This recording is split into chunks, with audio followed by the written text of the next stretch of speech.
how do you think cosplay and conventions will change after lockdown and throughout this next decade?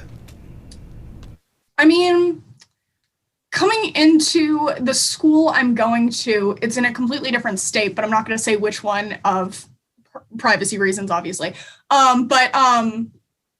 So I didn't even know after this year of me graduating how many conventions I'd actually even be attending. So I don't know if I'm the best answer for this question, but I know at least for the convention culture here and with lockdown, I'm really hoping we do see more of these independent conventions that I've seen that are running like digital conventions, just like letting artists sell through Discord and that being their main source of creating this convention. I haven't had a chance to actually do one because I'm lazy, but I'm really hoping that those do continue even without lockdown because I know they're pretty accessible to people. They're much cheaper and they're probably easier to produce, which will mean that there's going to be a much more diverse range of people actually getting a say in this industry. But as for actual brick and mortar conventions, I guess, more traditional ones, after lockdown, I'm not totally sure how they're going to change. It's definitely, we've seen a couple of conventions go on during the pandemic, and they've been rightfully shamed for doing so.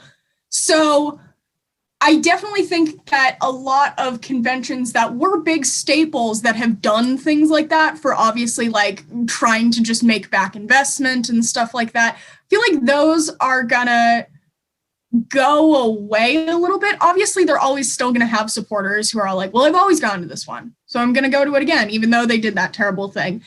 But I'm hoping that it's kind of a wake-up call that there definitely are convention companies that don't have the best interest in mind.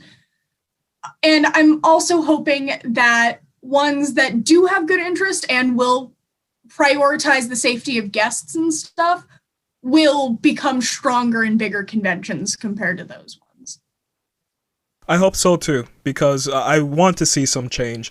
I love the cosplay community, but there's a lot of issues with it, especially on like the business side, where a lot of times the people who are organizing it, they're only focused on the profit, and it's like numbers obviously are important, you know, but at the end of the day, like for a very long time people were operating conventions at a loss, and you know, because of the boom with sci-fi, the boom with anime and everything all working in tandem, you can now be making a lot of money off of cosplay, but like you need to think about the security and the safety of people and about the cultivation of a community as well. So for those that don't focus on the good and are focused more about the profit, I'm sure their time is coming up soon.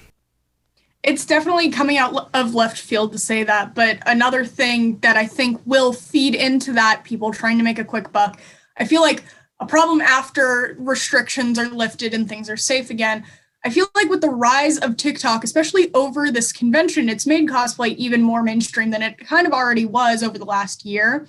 Now, I'm not on TikTok anymore. I stopped using it because I didn't really love the platform. My stuff's all still on there, but I don't really use it very much anymore. But I do know it's definitely become such a big thing, especially with everyone staying in their house. They wanted new media to consume, so it became even bigger than it kind of already was. I feel like with that, it's also made more mainstream people notice this community. And I am worried it's going to crop up more conventions that aren't going to be as safe. And if there's incidents like the one that I mentioned in the bad parts of conventions, it's definitely going to become a tricky process to transition from, definitely.